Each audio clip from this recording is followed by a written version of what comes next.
তা বিকেল বেলার থেকে 3খানা কার্তিক পড়ে গেছে আমার ঘরে, কোথায় রাখবো আমি? কি অবস্থা, হে ঈশ্বর! একটা দুটো, আবার এটা একটা বড়, 3টে। আমাদের বাড়িতে আজকে 4টে কার্তিক পড়েছে। জাস্ট দেখো তোমরা, 4টে কার্তিক পড়েছে। এখানে আমি একটু আলপনা দিচ্ছি, মোটামুটি জোগাড় যন্ত্র সব হয়ে গেছে।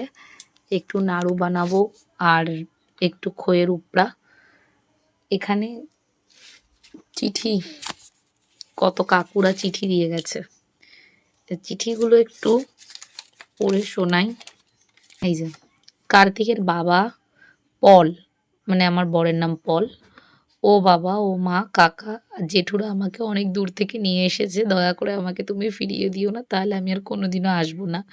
তাই তোমাকে বলছি, কাকা আর জেঠুদের সব দাবি মেনে নিও। ইতি তোমাদের আদরের পুত্র। ও বাবা, আমি এসে গেছি, আমাকে ঘরে তুলে নাও, আমার ঠান্ডা লাগছে। কাকুরা খুব কষ্ট করে আমাকে এখানে পৌঁছে দিয়ে গেছে। আর আমার কানে কানে অনেক কথা বলছিল আমি যখন আসছিলাম। সেগুলো হলো, কাকুরা বলছিল তোর বাবা আমাদের খুব ভালো বন্ধু, ছোটবেলা থেকে অনেক কুকর্ম, চুরি চামারি করতাম।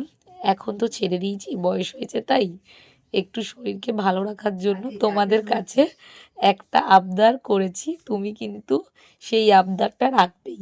কাকুরা বেশি কিছু আবদার করেনি, সামান্য ফ্রাইড রাইস আর চিকেন কষা, আর শেষ পাতে একটু মিষ্টি মুখ হলে ভালো হতো। তুমি যত তাড়াতাড়ি পারো এই আবদারটা রাখো, নাহলে কাকুরা বাড়ির সামনে এসে ঝামেলা করবে। কার্তিক পুজোর সবকিছু রেডি, দেখে নাও সবাই তোমরা। আর এই যে 4টে কার্তিক। প্রসদ্যগন্ধলুব্ধমধুপপাল্লগণ্ডস্থলম দন্তঘাত বিদারিতারি সিন্ধুর শোভগ।